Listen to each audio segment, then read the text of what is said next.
Not too long ago, I decided to quit my job, sell my house, and buy an RV.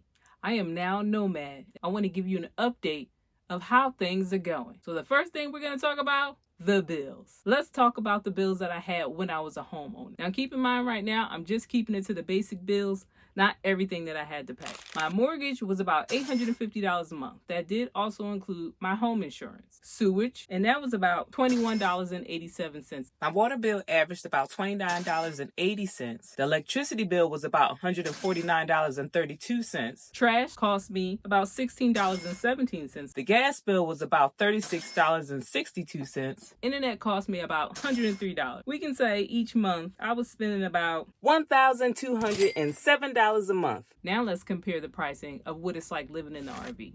Now the RV is paid for, so I don't have to worry about any monthly payments on that. The things that I have to pay would include my lot rent, which includes water, electric, sewage, and trash. That's $600. That's already better than the homeowner situation. I do have a new internet provider, and I pay $50 a month for that. The insurance on the RV is about $74. All those other bills are pretty much fixed. I have that figured out.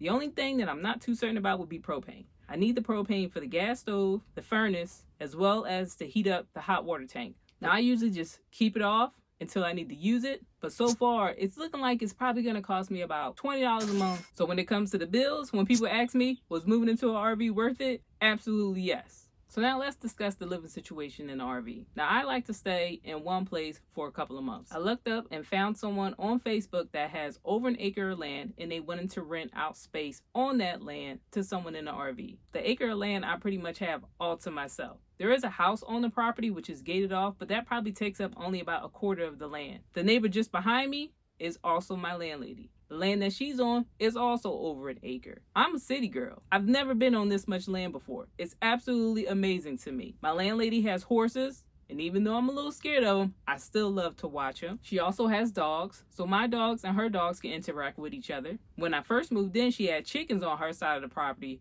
but since moving in and since having such a great relationship with my landlady, the chickens have now come to my side. I literally can wake up in the morning, open the window to my bedroom, and watch chickens. This may be nothing to someone who lived on the farm, or if you've had farm animals in your life, but for a person like me who grew up in a city, a place where you barely have land, being on an acre of land is a completely new experience for me. Something that I've always longed for, and now I finally get to have the opportunity to enjoy it. With the chickens just walking distance from the RV, one of my favorite things to do in the morning is to wake up, let the chickens out so they can roam, feed them, try to make friends with them, and you can probably guess what the number one benefit of having chickens nearby would be: free eggs. Another thing we need to talk about is some of the drawbacks. They're not really drawbacks, but this is now my home, so I'm learning it, and there are a few things that need to be addressed. First thing, of course, organization. This is a small space, and I still have a lot of stuff.